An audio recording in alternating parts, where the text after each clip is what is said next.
జన సైనికుల పరిస్థితి బాధాకరమన్నారు రాజమండ్రి ఎంపీ మార్గాని భరత్. చంద్రబాబు పల్లకి మోయడానికే పవన్ కళ్యాణ్ ఉన్నారని విమర్శించారు.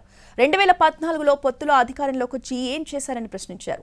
2024లో మళ్లీ అధికారంలోకి వచ్చి ఒరగబెట్టేది ఏమీ ఉండదన్నారు ఎంపీ భరత్. ఆయన చంద్రబాబు నాయుడు గారికి పల్లకి మోద్దామనే కార్యక్రమం చేస్తూ ఉన్నారు. ఒకటి మరి నాకు బాధాకరం, మరి జనసేన కార్యకర్తలు లేకపోతే వాళ్ళ వీర మహిళలు లేకపోతే వారి అభిమానులు కూడా ఒకసారి ఆలోచన చేయాలి. 2014లో ఇదే అలయన్స్ అయింది కదండి, తెలుగుదేశం, జనసేన, బీజేపీ. ఏం చేశారు ఆంధ్రప్రదేశ్ రాష్ట్రానికి అని అడుగుతా ఉన్నాం. ఆయన చంద్రబాబు గారికి పల్లకి మోద్దామనే కార్యక్రమం చేస్తూ ఉన్నారు.